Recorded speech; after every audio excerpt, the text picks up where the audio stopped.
Friends, it is an absolute joy to be gathered here for the Shalom dinner to honor, among many of the prestigious honorees, but let's give a warm round of applause and welcome to our honoree, really in the center, Rav Ari Waxman and his incredible wife. A round of applause, Chevra. You know how to do that? Shalom. Among with our esteemed panelists, Rav Gershon, Turetsky, and Yedidi, Rav Judah Mischel. Keep it going for Rav Judah. There is so much to talk about regarding the year in Israel, the gap year. I've been thinking a lot about this. I have a lot in my mind. And I want to open up with just a question to each of you, if you could remember, when you began gap year, when you went to your year in Israel, what did you think the goal was supposed to be? Why were you spending a year in Israel? What was the goal that you thought you were meant to achieve during that year? And let's begin with our dearest honoree, Rav Ari Waxman. Thank you. Thank you so much, Yedidi, Harav David Beshefkin. And what a schus to be sitting here next to Yedidim Krovim, Rav Yehuda Mischel, Rav Gershon Turetsky. And it's so special to see all of you. Mamash.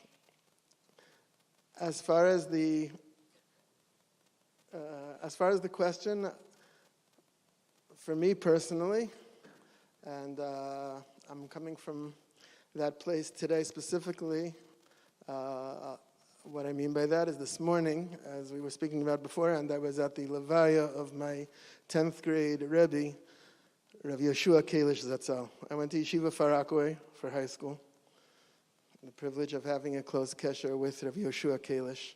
And to be honest, coming from Yeshiva Far Rockaway, the focus was you're going to Eretz Yisrael to learn Torah, as much Torah as possible. Coming from Yeshiva Far Rockaway, I did not have in mind moving to Israel, and the focus was specifically on skills and the knowledge base, exhausting the opportunity taking the opportunity to the maximum of Limud Torah, very much focused specifically on Talmud Torah. It wasn't until later in the game, with time in Eretz Yisrael, that I connected very much with the broader Eretz Yisrael experience. That's not the question right now. So leaving it focused, that was what I had in mind when I came to Shalom.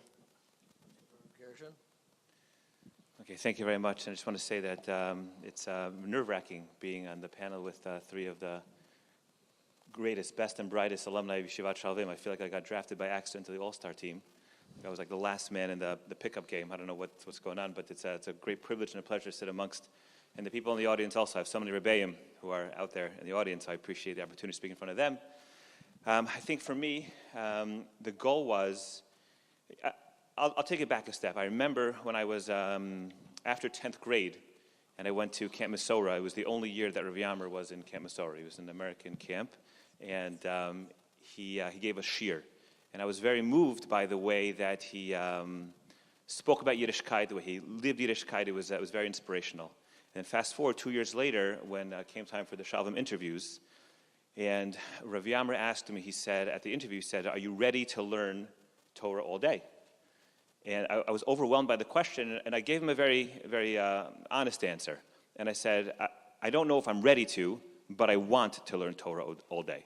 Now, I don't know what that meant, but I felt that there was something greater out there. There was some type of goodness, some type of energy that I didn't yet know what it was, and it was somehow expressed through Limud Torah. Once I got to Shalom, I saw that Limud Torah, of course, is primary, but there's more out there. There's a lot of experiential Torah out there. But that was the reason why I felt that I went to Israel, was to just tap into that greater thing called Talmud Torah.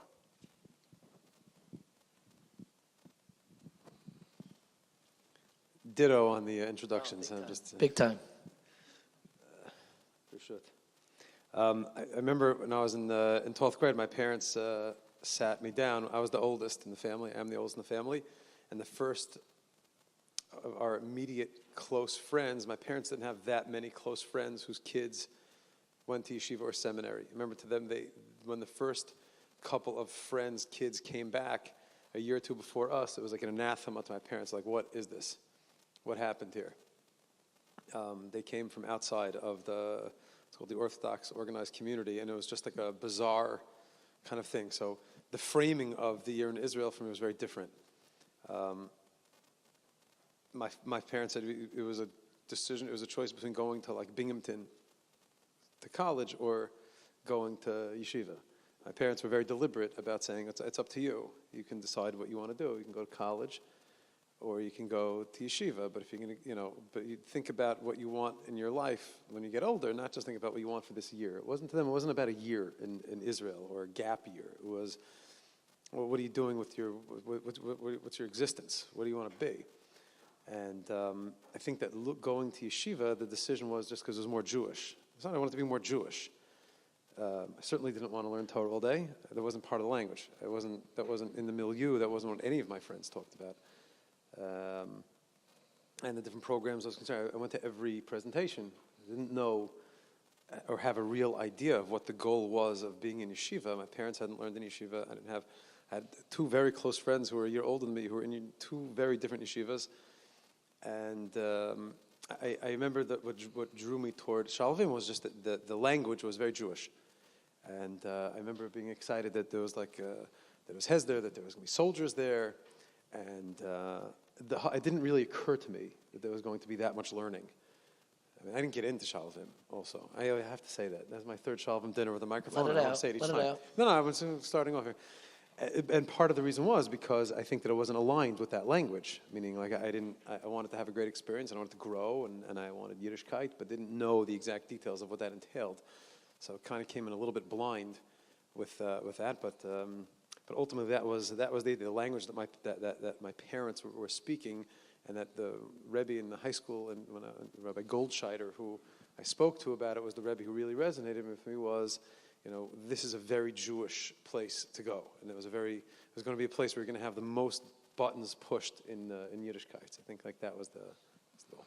I have a question specifically for Rav Gershon. Rav Gershon, you do some significant work in Shalavim for women. How, if at all, does the goal of seminary differ from the goal of yeshiva? It's a great question. I guess the question is, what is the goal for the yeshiva?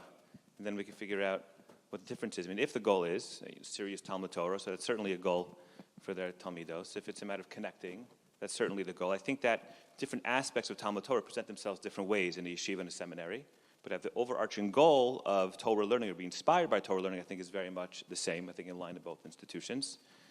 And I think in terms of being inspired and being connected to Eretz Yisrael, to your teachers, to your friends, I think that is ultimately the goal. It's serious Talmud Torah, which is the same in the boys' school. The truth is, Waxman could probably speak more about this, as he is now a faculty member on Shalom for Women. So he might have a better frame of reference to discuss the differences or the similarities. But the way that I view it, I think that the overarching goals are very much the same. Perhaps the way to get to those goals is a bit different in terms of the way we learn and what we learn and what's inspiring and what's not inspiring and the different types of activities or chavayot. But the overarching goals, I think, are very similar. The year that I was in Israel was the year 2000, and it was the year that a band put out the song Blue Fringe called Flipping Out. And it was really almost the pinnacle where yeshivas were churning out students who would end up becoming affiliated more yeshivish culturally. I'm curious, Rav Waxman, if the yeshiva ever made a sustained effort to make sure that its graduates do not become too yeshivish.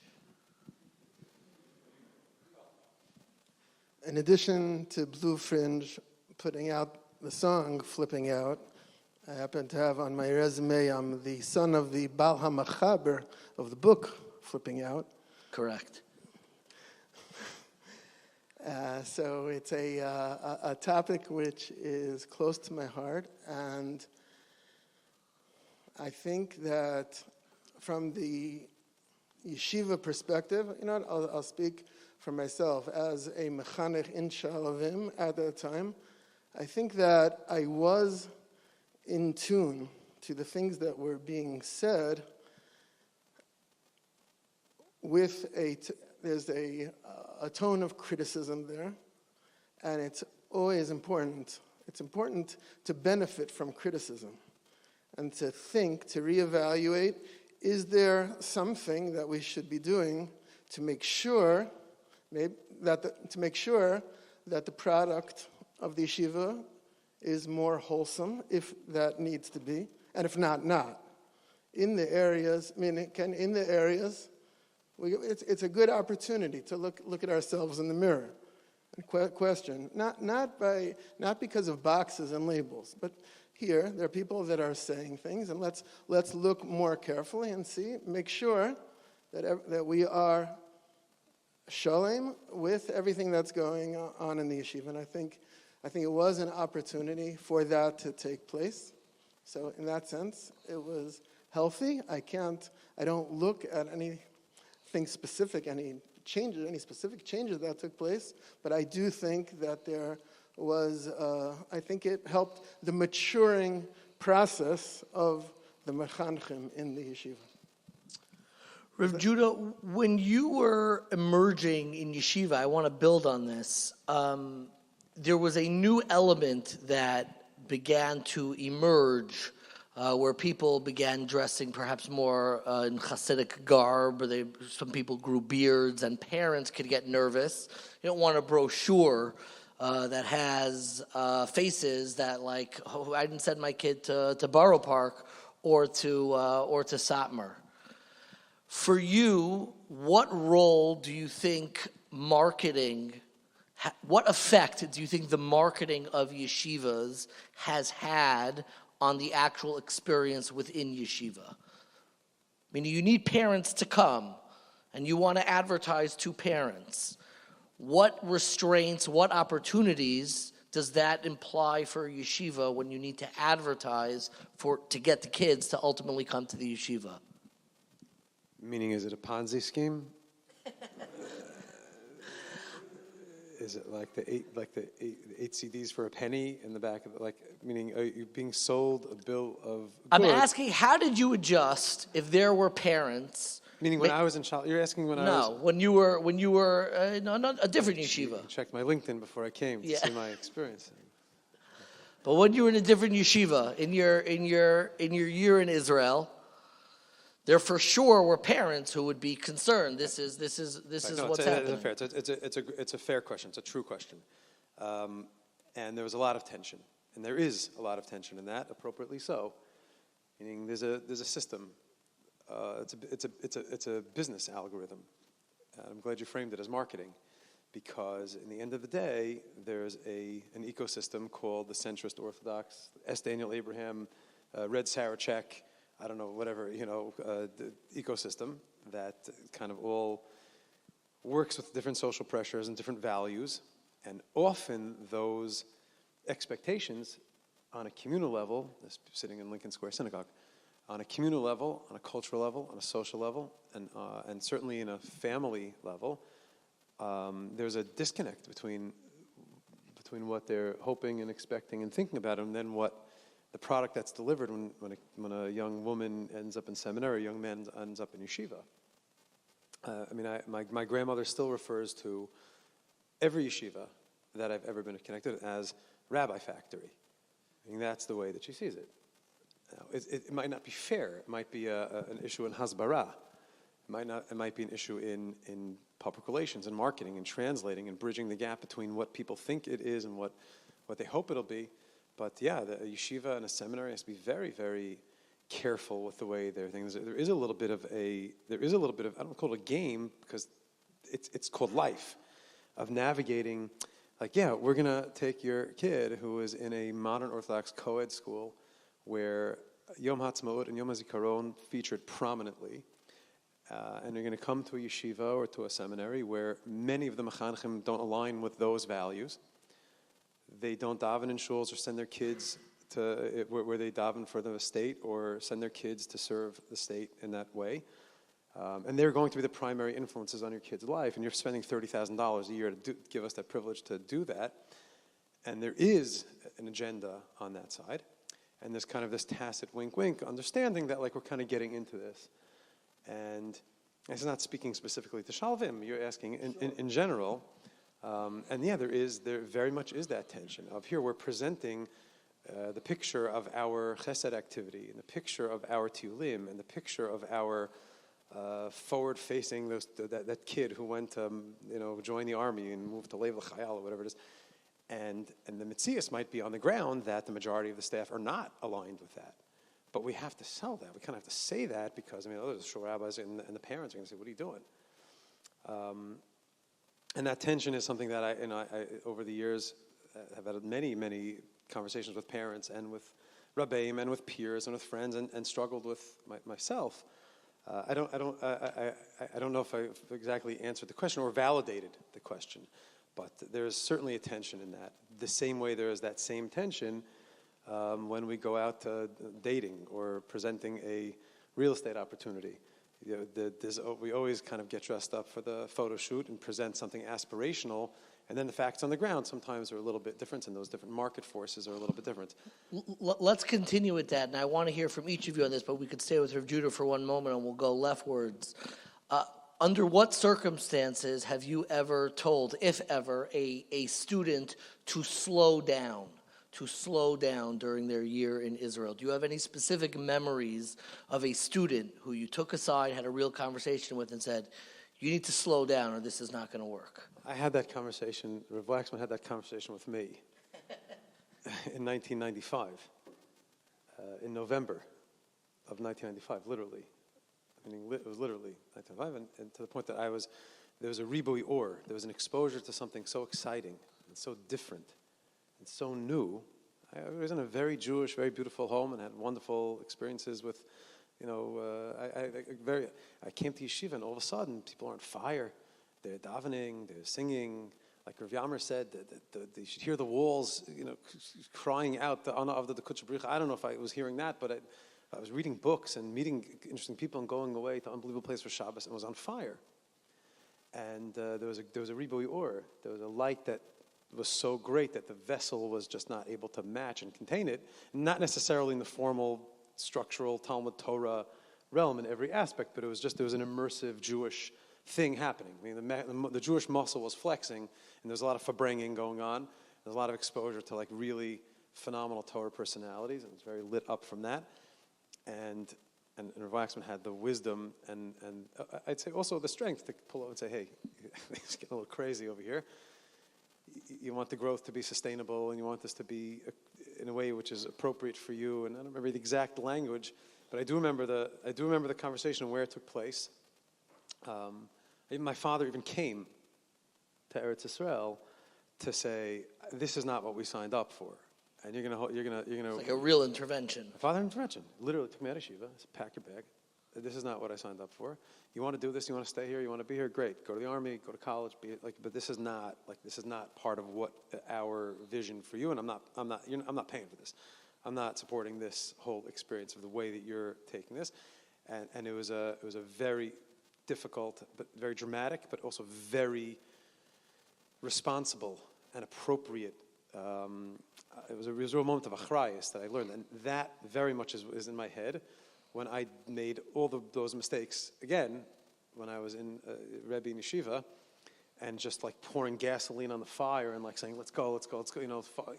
Again, not necessarily when it came to here work on your skills with Rashi reading and necessarily with like, but definitely there is a tremendous price tag on creating a laboratory condition and petri dish of factory-like experiential, where we're trying to move you from point A to point B in some way. You can get carried away with that, very, very much so. And I definitely made a lot of those mistakes. But I think as you get older, and a little bit more seasoned, comes with experience and having mentors.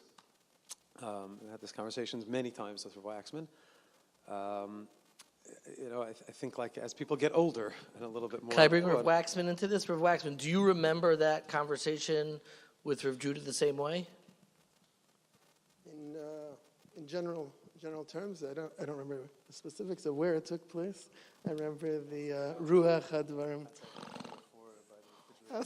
What Maisa Zarim exactly was Rav Judah involved in at that point in his life?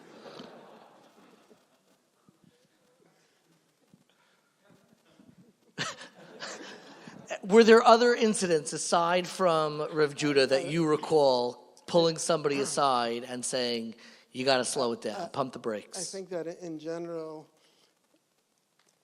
it's also taking into consideration, it's an age, it's a time where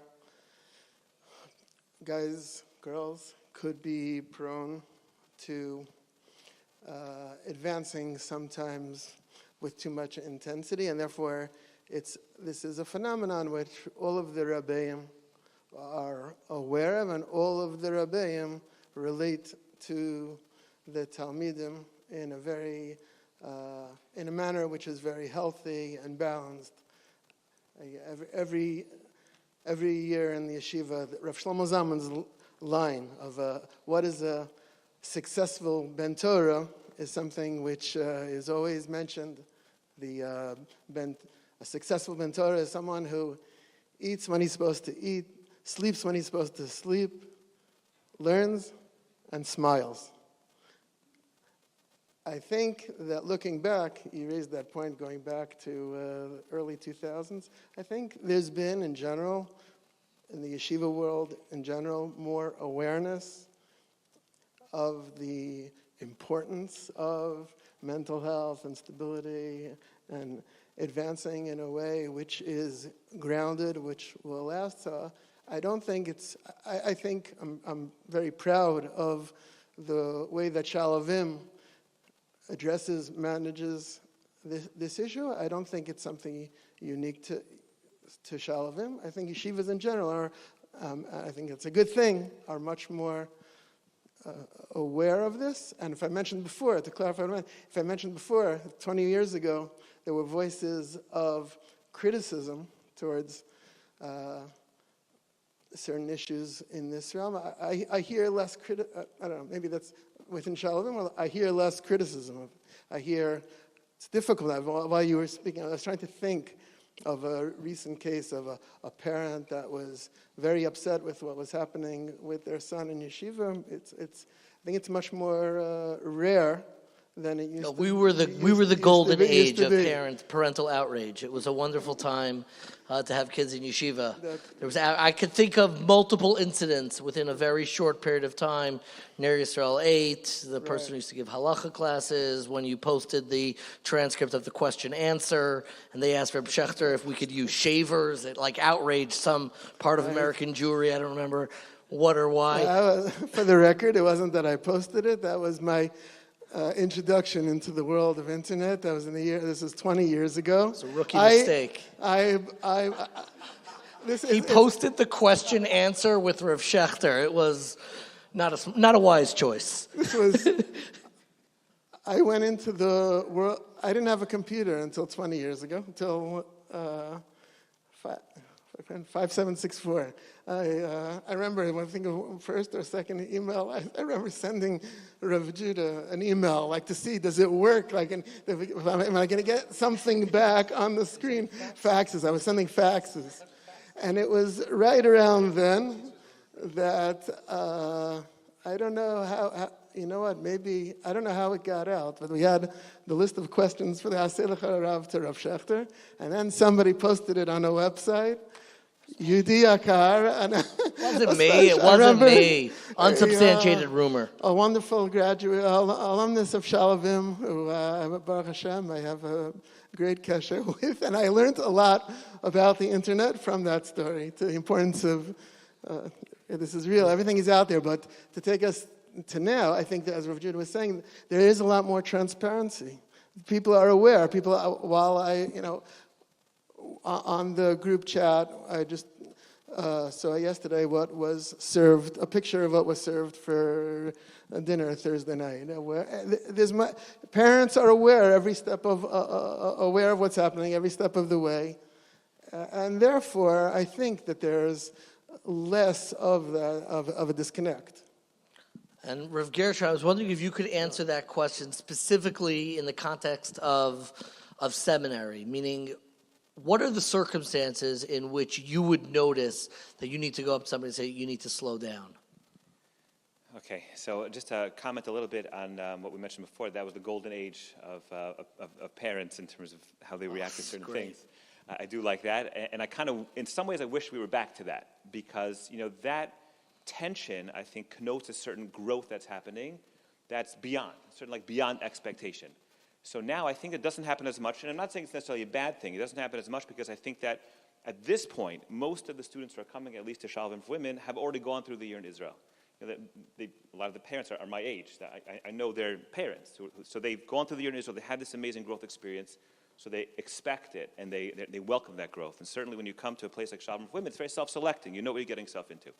And our students, thank God, are fantastic. And I think that, the product, if you will, that the parents get, I think is usually in line where they are.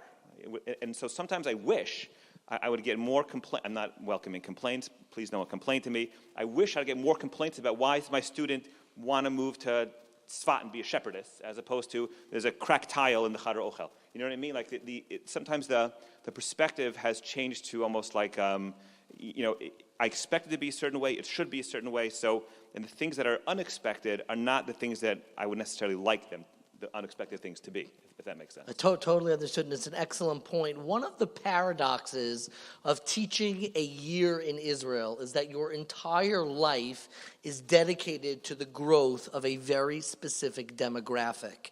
You are dealing with American students from Shana Aleph, Shana Bet, they're all within a certain age range. If you're teaching in one yeshiva, they all have a very similar outlook, they're all coming from similar backgrounds, more or less.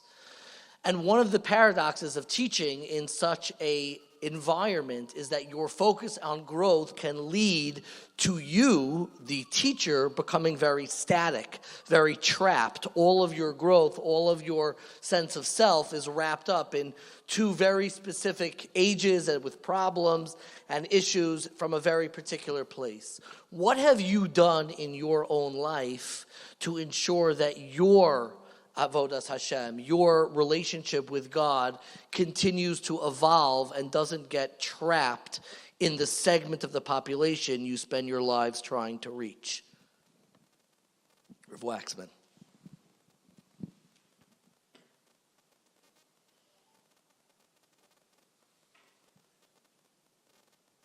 So I'll start off with looking at this as self-development, about to say, as opposed, not as opposed to Avodas Hashem, but I don't believe that. Meaning, I think that self-development is crucial for one's relationship with HaKadosh Baruch Hu. To continue, I think, look at self-development as a process of continuing, of advancing towards becoming more and more real. And when a person does that, then hopefully they are they have a more sophisticated relationship with HaKadosh Baruch Hu as well. And if you were asking the question on a personal, to share one's personal experiences, so about 7 years ago was the first time I took a sabbatical. And during that sabbatical, I don't know if I shared this openly beforehand with anyone, but in a tziburi forum. But during that year, I did two things that I was interested in to be able to continue to develop. One was a class on a Madrich Tiyulim class with Herzog. I had a cheshek. I was going on Tiyulim with the guys in Yeshiva throughout for many years, from Baruch Hashem. But I wanted to learn more about Eretz Yisrael in a more fundamental way. And along with that, I also saw something about a drama class once a week opening up in Yad Binyamin. And it sounded a little bit wacky. And I guess there's a reason I didn't share it publicly, because people look at you a little bit like, you what? You're like, well, what? And both of them were very rewarding and refreshing, and I learned a lot in many different ways. The Limudei Eretz Yisrael more sichli, a lot of knowledge in many different areas connected to Eretz Yisrael, from history to geology and everything in between.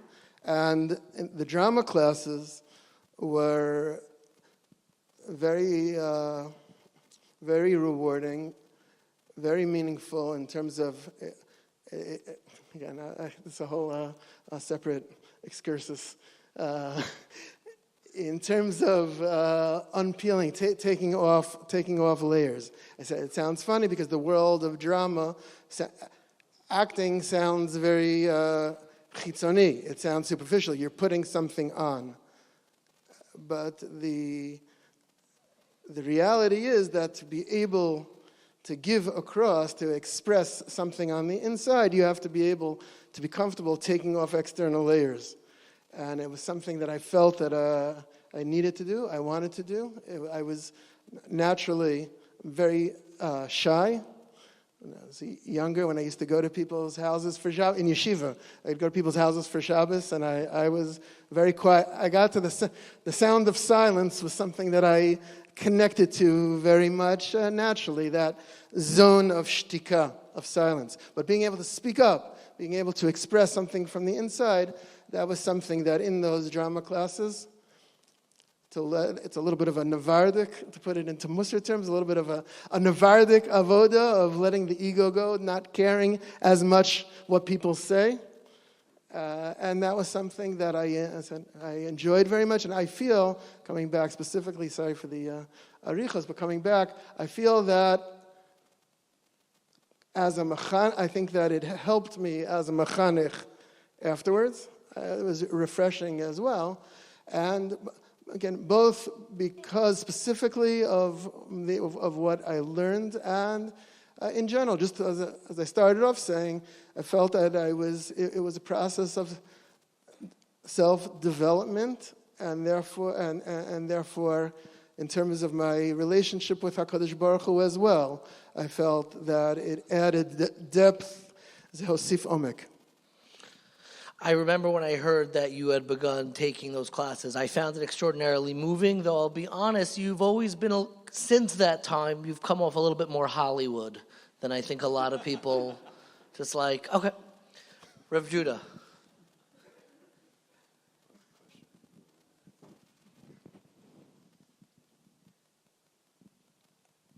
I'll just share an illustrative anecdote. We don't judge, right? There's no judging on the panel. We judge. I judge constantly. I judge everyone and judge everything. We try to judge favorably, but we judge. We judge. There's only one metric that in recent years, whether a person is a mechanech who is someone who I would want my children to be under their influence, like a seminary, midrasha, ulpana, yeshiva, I think it's all the same idea. There's just one metric, is that when you meet the person outside of their biodome, outside of Fraggle Rock, or outside of whatever, the land of, Neverland of the yeshiva where, we kept getting older, but they stay the same age. There's only one metric that really I want to is when you see a person, you say, hey, how are you? How are you doing? If their answer is something that has to do with themselves or their family, there's something healthy there, something rooted and normal. More times than we would like to admit, you meet a mechanech or mechaneches as part of whose life is so dedicated and so focused with mesirut nefesh, l'shem shamayim, with incredible edelkeit and dedication, get caught up in that moving Klal Yisrael, of a Talmidah, or of a Talmud, and a guy, or a Bacher, from point A to point B, and their Yiddishkeit, and their Avodas Hashem, for the sake of something holy and something good, more times than not, I found, you ask, how are you? I go, Baruch Hashem, I'm doing great. The guys are amazing. We have a great year this year. Or, thank God, we had 15 girls over for Shal Shuddis. When a person loses them, an individual loses themselves within the context of their shlichus, of their avoda, and is unable to separate self from the extension of self, and it becomes something which is performative, and it becomes something which is unhealthy and detached from something organic and rooted. Which is, I'll say part of why I think so many of us are drawn to the healthy example of what takes place in Shalom and with the Waxman specifically, is that there's something real that's taking place. There's something healthy and growth-oriented and holy that's taking place that involves a family and parents. And you hear about grandparents and you hear about parents, and there's something there, as opposed to that mechanical factory thing which a person gets swept into, and it's all with the language of Yiddishkeit and growth and holiness. So I think when the more a person can, attach themselves to mentors and see people who are modeling something which is healthy, putting their family first and themselves and their families, make sure that the oxygen mask you take care of for yourself and for the people who are next to you, who are depending on you, and then do your job that you get paid for, that you're dedicated to, and you're dedicating your life to, in that order, then there's something there that is going right. Extraordinarily appreciated. It's already getting a little bit late. If you'll allow, do you want to chime in? We have time for really one more question, and I would be remiss if I didn't ask. The basic system of the year in Israel has been around, I would say, since the maybe late 1960s, 1970s, and picked up traction as I was growing up in the late 80s and 90s, and now it is almost de rigueur in every high school of the Yeshiva League. One of the issues that comes up, particularly in a Hesder Yeshiva, is the relationship between the American culture and Israeli culture. In some ways, the year in Israel is the most American year of your entire lives, where you feel most American during that year. And I wonder, post-October 7th, in this world that we live in now, in what ways do you sometimes privately wish we could reimagine the year in Israel system? Is there improvements that could be made given the priorities and the crisis that the Jewish people have been through? What changes, what differences, what edits would you make to the Year in Israel program for the populations that, again, Shalom serves?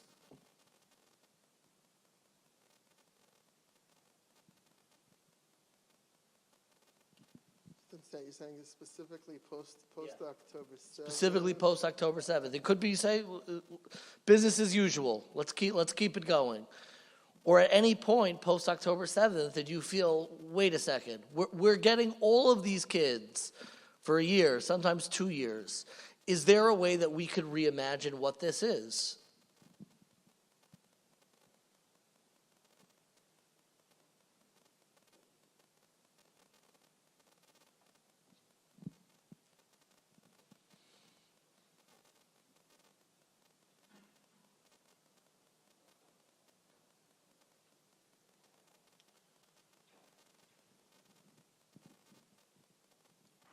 Just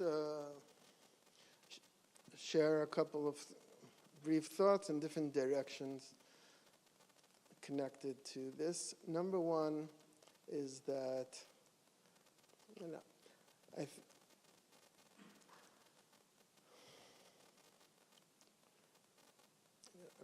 I'll speak personally as a mechanech in Shalom.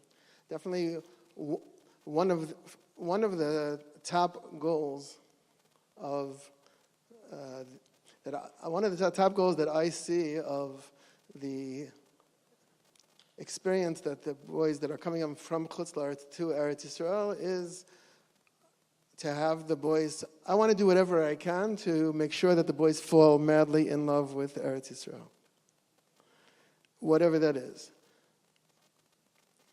Along with that, at the same time, is a recognition of a reality that boys coming from Chutz La'aretz are different than boys who grew up in Eretz Yisrael. They're different, it's a different culture, and there are different educational needs.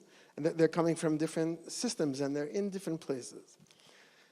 That's begadol, in general terms, a little bit of the ktsavot, that we're dancing a dance that is trying to bring both of those together within the reality of where the boys are coming from the girls' perspective, from Rav Turetsky, from where the guys are coming from, again, addressing their educational needs, continuing the process within their chinuch, along with, at the same time, trying to do whatever we can to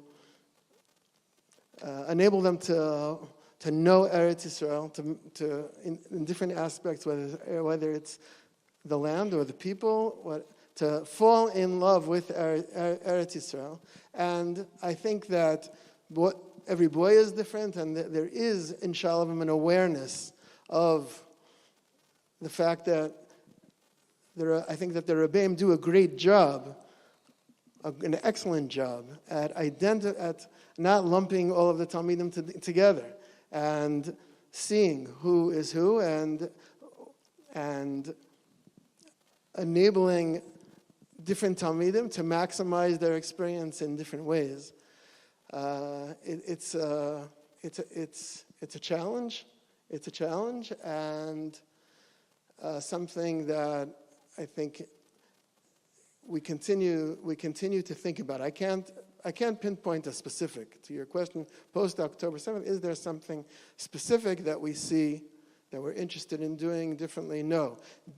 Post October 7th, because of the reality, and we're spending some time, sadly enough is an understatement, spending some time tonight connecting with the tzara and heartbreaking times that Am Yisrael went through this past year, along with incredibly exhilarating moments over this past year. Did the experience in Eretz Yisrael, post-October 7th, bring about a much deeper connection to Eretz Yisrael, to life in Eretz Yisrael? I think there's no question about it. We have, for the first time in Shalom, we have 25 guys for Shana Gimel this year. There are 60 boys, 60 out of 70, 60 out of 68 came back Shana Bet, and 25, I think till this year, the most that we had coming back Shana Gimel was, I think, 4 or 5. You can, again, it could be a pilpul. What exactly are all the reasons for that? I'm not saying this is the only reason, but I can't believe that this is not a major part. What we went through in Yeshiva, in Eretz Yisrael, whether it's from seeing boys, seeing on October 7th boys and Rav Frisch put on his uniform and being drafted, and a couple of days later, hearing Rav Judah Mischel come to the Beis Medrash after he was exposed to the most heartbreaking situation at Shura, helping out with identifying bodies, and hearing the sirens in Yeshiva, and keeping and everything that went on this past. There's no way it can't bring about a much deeper connection to Eretz Yisrael. How do we take that forward with that? At good times, Be'ezrat Hashem, Zanachon, we have to continue thinking about that. When we speak about reimagining, so Harav Goldsmith and I, we spend a lot of time reimagining. We imagine all the time. We go on walks, we walk to shul together, mincha, we're always thinking of new things. But we're also aware of the limitations, which I think some of you referenced in your latest podcast, the introduction, about your experience in Shivat Shalvim, the cultural difference that exists. And so that's something that we're also very aware of. We would love to be more involved, but at the same time, there's a certain point where it doesn't work. It doesn't work because of the cultural differences that exist. That being said, all of our students who experienced October 7th last year, it's a very special club, so to speak, that they're in that, they, and not only them, of course, everyone, but the girls who were specifically in Yeshiva, in Shalom for women last year, and the girls who are there this year, they experienced something that is so earth-shatteringly, in a negative way, unique, that it's impossible not to be affected by it. So, within the limitations and the constructs that we have, I think that happened very much by itself, and I think we're going to be riding that wave for a long time, the negative and the positive of that shared experience. So whether it's a student's going to be here now or the year after, I think we're a changed people, we're a changed culture. And so whether or not we open up an Israeli midrashah that's going to have the learning, I don't know if that's necessary to be able to feel that connection in a very deep way. So it's organic. That reimagination isn't necessary because I think we've grown into it.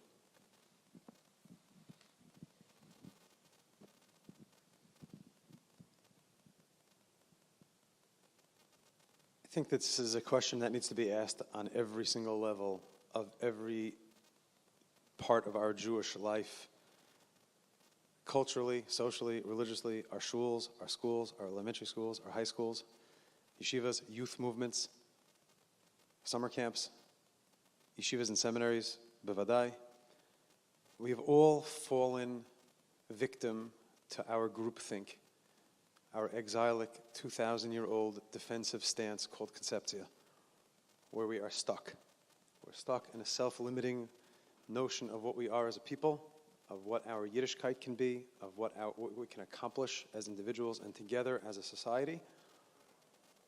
And Moshe Rabbeinu goes before God and says, it's not their fault. It's not their fault. The Shibud Malchus, we've suffered. And we are suffering from Shibud Malchus. And we use that as an excuse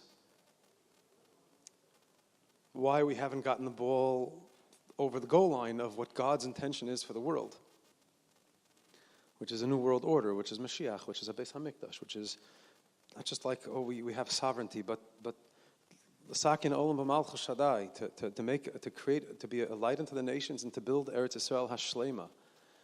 And we speak small, and we talk about sleeve length, and we talk about Zman Krishma, which are wonderful and important things, but that God is relegated to Arba Amos Shel Halacha Bilvad is a tragedy. And yeshivas are breeding grounds for that. And that's the way that we've survived for 2,000 years, and that's a good thing.